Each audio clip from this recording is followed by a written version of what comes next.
right. Hello and welcome back. How's everybody doing? My name is Johny the Greek. This is IDP Bets. It is week 4.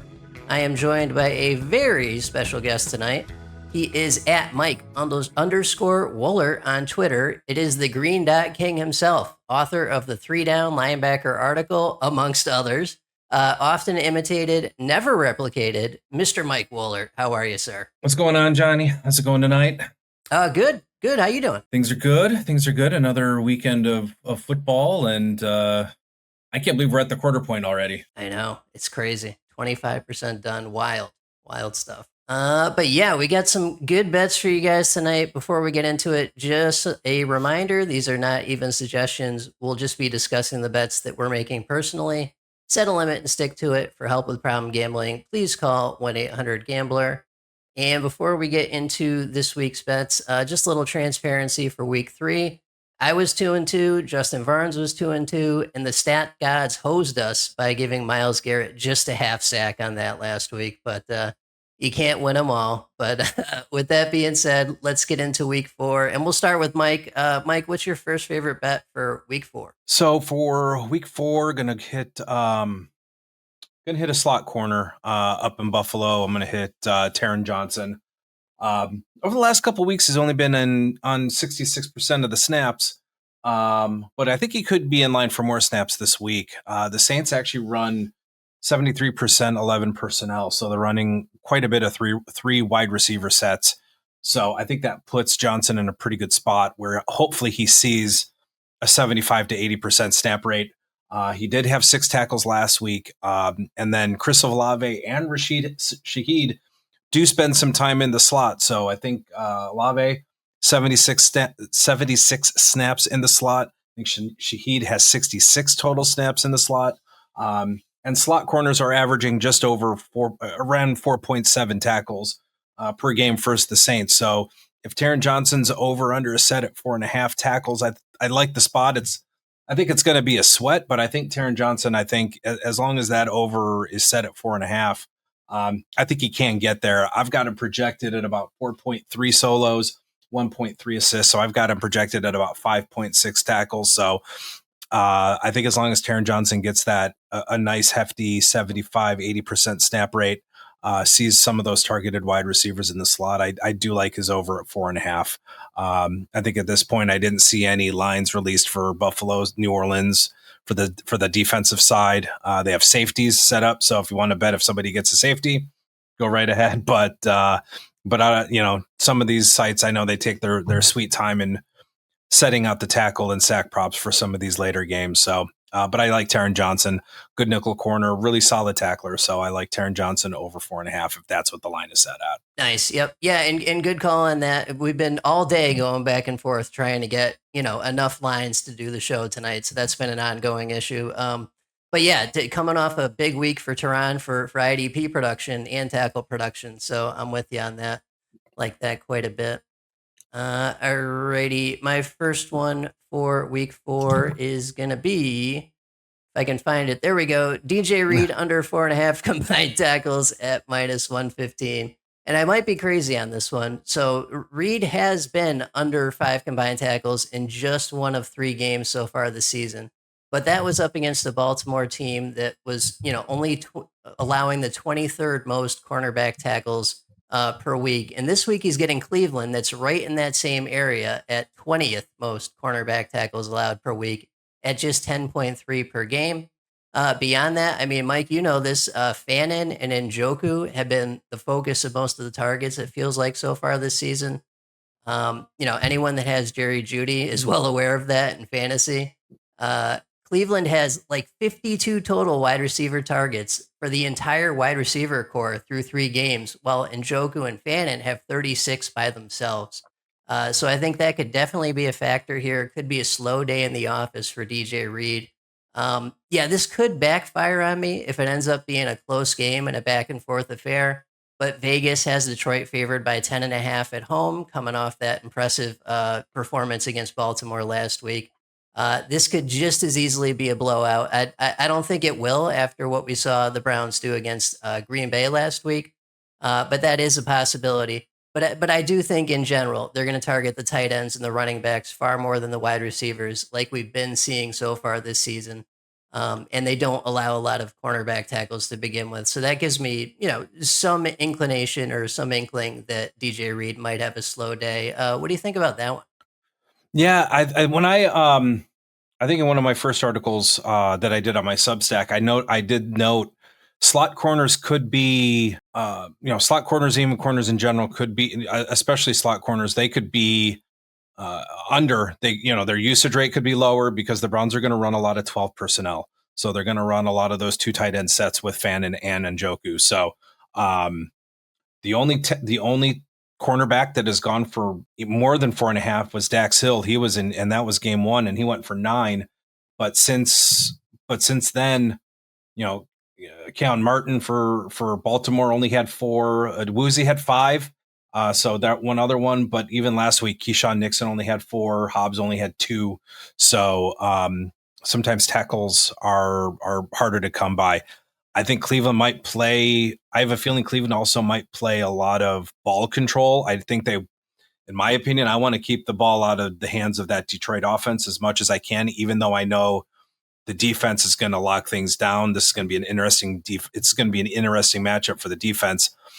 But if I'm the Browns, I'm controlling the ball as much as I can. If I have to give Quishon Junkins 25 carries, if I have to do just some quick outs to a tight end or to a slot or whoever, I am holding on to the ball. I do not want Detroit's offense to be on the field as I want them on the field as little as possible. So I think you could see a lot of the run game with all 3 backs used at any one point. But I think the under is probably not a safe bet, but I think the under is a pretty good bet here. I just hope they run the ball. I think that's what they're going to need to do. But yeah, the Detroit offense should be a pretty interesting matchup with Cleveland's defense. But yeah, I don't mind the under there with Reed. Yep. Yeah, Junkins looked good last week too, so we'll see how that goes. What do you got for number 2? Number 2, this one might seem like a no-brainer, but I'm going to mention it anyway. Danielle Hunter, edge rusher for the Houston Texans. From an IDP prop standpoint this season, he's been down. He just has 8 tackles and 2 sacks, and both of those sacks came in week 2. But from an IDP standpoint, or even from a prop standpoint, this is a really good week for him. It's a really good spot for him. Don't bench him. Take a sack prop on him. He's got a really good matchup with Tennessee. First, Hunter's underlying pass metrics have been solid. 12.1% pressure rate. He's got a 0.84 second get off, which has led to a 2.79 second time to pressure. And he's beating his blockers in under 2 seconds. He's got a 35.4% win rate. So he's beating his blockers consistently, and he's getting that pressure. The Titans' offensive line is a turnstile. The Titans have allowed a 43.3% team quarterback pressure rate and a 13.2% sack rate. That's not great at all. The right side of Tennessee's line is allowing a 17.2 pressure rate. And even if Hunter does move along the line, even the left side is just as bad. It's still a 17.2% pressure rate. Hunter is the primary right end, so he's going to line up as on Dan Moore in his primary matchup. Moore has a 58.7 pass block grade, PFF pass block grade. Again, not great. He's allowed sacks in consecutive games, and he's allowed 2 quarterback hits and 9 total quarterback pressures on the year. Cam Ward has been responsible for 3 of his own sacks, so he's taking sacks himself. And he's been responsible for 13% of his own pressures that have been generated. So rookie quarterback holding on to the ball, Danielle Hunter, elite pass rusher. I just think that this sets up for a pretty good game for Danielle Hunter, not only from the prop standpoint, from an IDP standpoint as well. So if you can get, I wouldn't even mind throwing a couple of bucks once a prop heads up to get 2+ sacks. So I think this is going to be a pretty Ken Ward's going to have a pretty long day between Danielle Hunter and Will Anderson, but I like the over with Danielle Hunter. Don't bench him this week. He's a really good play against a very, very porous Tennessee offensive line. Nice. Yep. I love it. I love it. And when it comes to the IDP side of things, yes, we don't sit our studs ever. Alrighty, good stuff there. Alrighty, so for number 2 for me, I am gonna go with your favorite guy, Carson Schwesinger, over 8.5 combined tackles. That is at -110 this week. So he's only crossed this line in 1 of 3 games this season, but he has been everything we thought he'd be and more so far in IDP land. He's coming off a 10 combined tackle, 1 sack game against Green Bay. He does play 100% of the snaps or close to it. He's the green dot defensive captain for the Browns. This week, he's getting the Lions, which is a team that allows the 3rd most linebacker tackles per game at 19.7 given up per week. The 2-headed monster of Sonic and Knuckles, we know, is going to run the ball early and often, and will give Schlesinger plenty of opportunity for a great floor of run-stopping tackles. The Lions are currently the 4th best rushing offense in the league. They are also 6th overall in rushing attempts. So yeah, I feel like Schlesinger is going to be busy, no doubt. And the natural offensive tendencies of Detroit, I think, are going to line up pretty good for a huge game for Schlesinger this week. But you are the Schlesinger expert, so what's your take on this one? I mean, Schlesinger is my guy. I'm never going to go under on Schlesinger, so I'm always going to take the over. He had a really good game. Should have had 2 sacks. If not for too many men on the field, he should have had 2. But no, I'll always take the over. He should even be busy in coverage with either some man coverage or some zone coverage with Sam Laporte at tight end, so he could see some crossing routes and some drop downs. So yeah, he's just kind of been everywhere. And like I said, yeah, like you said, he's been everything that I was hoping he'd be, and I think everything that the Browns hope would be. I think him and Mason Graham have been a pretty big reason why the Browns have been a really good run defense this week or this season so far. Yeah, I knew you'd be a fan of that one. That's for sure. Oh, never. Yeah, no, never gonna not like a Carson Schwesinger bet. Nice. All right, what do you got for number 3? Next, we're gonna go with Carolina. We're gonna go with Christian Rozeboom. Gonna take his tackle prop. It's gotten off to a decent start. 3-down linebacker in Carolina. Has surprisingly was bestowed the green dot when he signed with Carolina after Josie Jewell retired. So gotten off to a decent start. He's got a 12.8% tackle rate. He's coming off of a 9 tackle game last week. Carolina actually is going a little bit more dime single linebacker. So Trevin Wallace was off the field a little bit more often last week. So with that, I think Rozeboom is going to have more of the tackle share himself at the linebacker spot. At that second level. So if plays are going to get through, he's going to be there to make the tackle. The Patriots have actually been a pretty good matchup for the linebacker position so far this season. They're allowing just under 21 tackles a game at about 20.7. They've allowed 9+ tackles to an off-ball linebacker in 3 straight games. Devin White had 11. Terrell Dodson had 9. Pat Queen had 10 last week. And 11 of his tackles are coming while in zone coverage. So he's in a tackle-friendly scheme. The Panthers are in on zone just over 80% of their defensive snaps. So really good tackle-friendly scheme, tackle-friendly defense, having 100% of the snaps. And also, like I said, with those dime single linebacker snaps, with him only being the lone linebacker, he's getting all the tackle share to himself. So I think like I said, with the 8.5 prop, I like the prop here. And going back to last season, he's hit that mark 10 times. So I think you're kind of going to see his tackle production start shooting up a little bit. So I do like Rozeboom's prop at 8.5 at 115. Nice. Yeah. Yep. Nope. I love it. I missed on him by just 1 the other week. But yeah, he's been awfully close and he's been getting better. So I am with you on this. This looks pretty good. We do like Mr. Rozeboom around here. Alrighty. So my third, I switched up a little bit. I was going to go 2 corners, but I thought that was a terrible idea. So I switched to a defensive lineman instead. Corner is not a consistent position, that's for sure. But yeah, so I'm going to go Jared Verse instead. Over 3.5 combined tackles at -160. He's cleared this line just once in 3 games so far this season. but he averaged 3.8 combined tackles all of last season. And if we subtract the game where he only played 20% of snaps in week 18, just to stay warm, it's 4 combined tackles a game. So he averaged this all of last season. I do think he's heating up a bit. He put up 6 combined tackles, a sack, and a forced fumble last week. And this week, he's got a Colts team that allows the 5th most defensive line tackles per game, giving up 18.7 each week. There's going to be plenty to eat in, run defense, as Jonathan Taylor has powered the Colts rushing attack to 3rd best overall at 153 yards per game on the ground. Indianapolis also has the 2nd most rushing attempts of any team that's played 3 games so far this season. They haven't allowed many sacks, but they also haven't really played anyone super legitimate either, with 2 of those wins coming against the Dolphins and the Titans, and then the squeaker against the Broncos. This Rams defense and pass rush are an entirely different story. So I think that Verse is getting warmed up.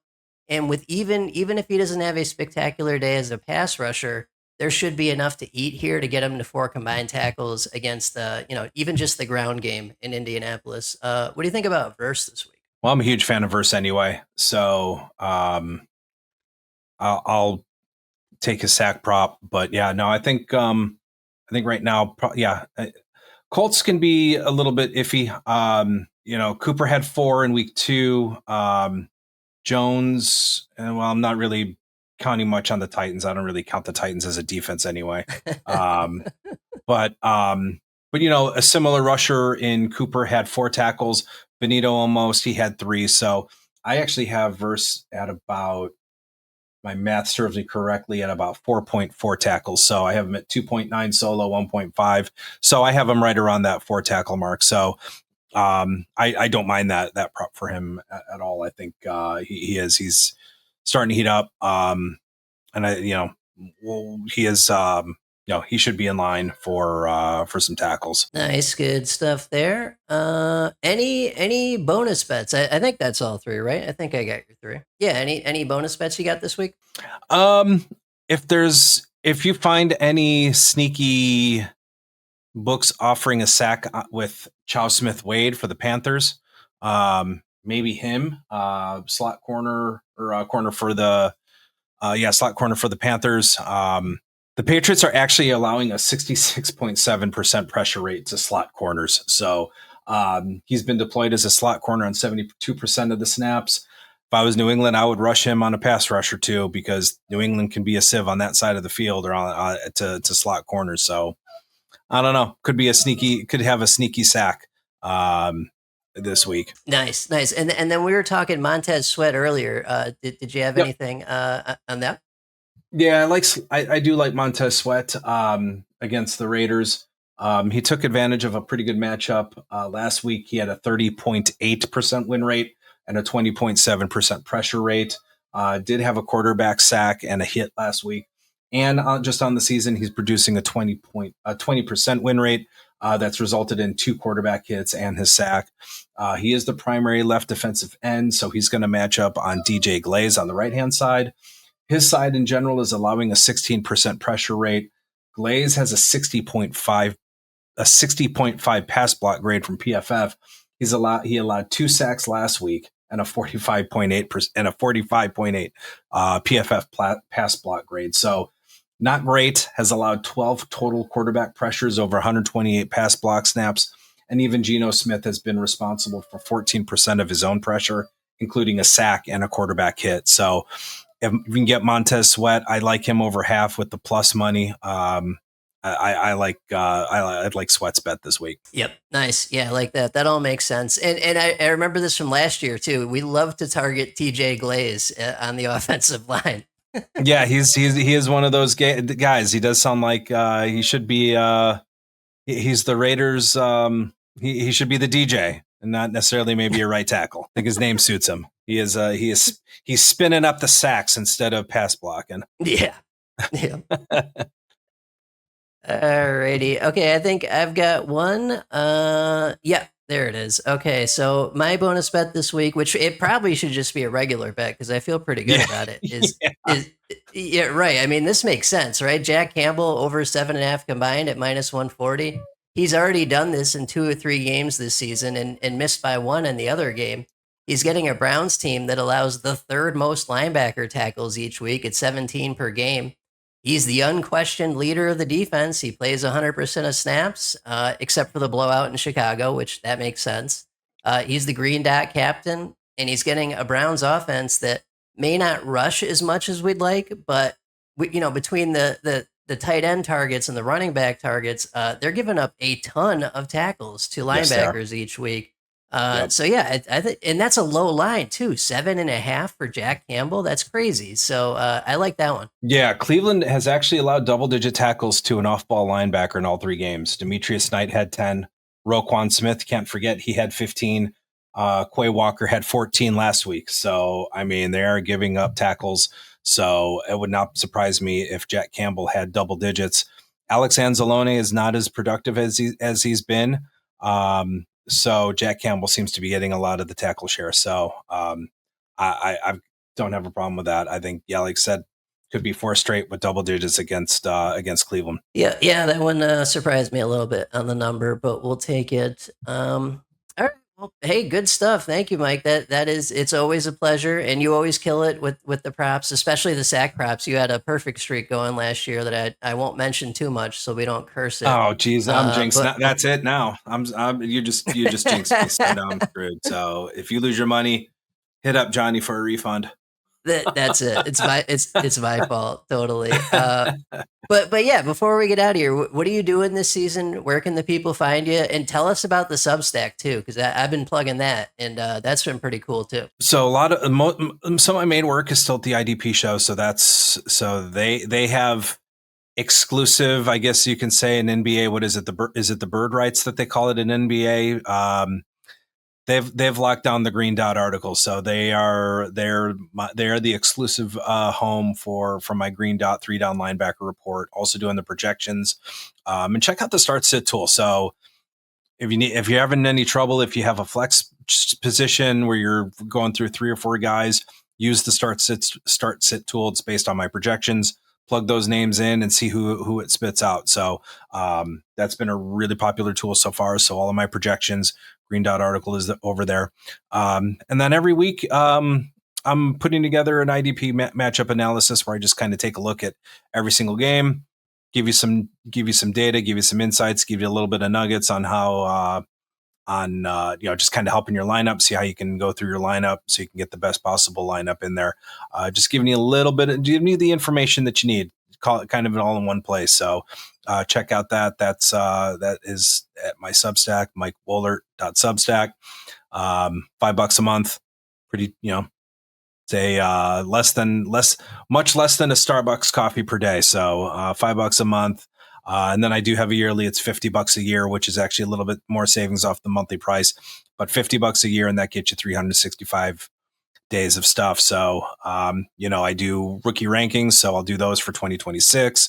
My 2025 rookie rankings are still there. If an interesting stat or an interesting game comes up, I'll do a quick all 22 film review. I've done a few so far. So kind of allows me to post something and post some articles, post some content when I want. So be sure to check that out as well. Yeah, no, absolutely. It's good stuff. I've been reading it a little bit. A lot of good info in there. And then obviously the Green Dot article is legendary. So everyone should know about that. But Mike, thank you as always. It's always a pleasure having you. Before we get out of here, please subscribe to our YouTube channel for our other shows, the IDP Show, the IDP After Show, the IDP Trade Show, and IDP Drafts. If you'd like to support the show, you can do so for just $5 a month over at theidpshow.com. We've got premium features for paid supporters that we know you'll enjoy. Follow us on Twitter at the IDP Show, all one word. Thank you guys for listening. Good luck this week. We'll see you next week for week 5. Take care. Bye-bye.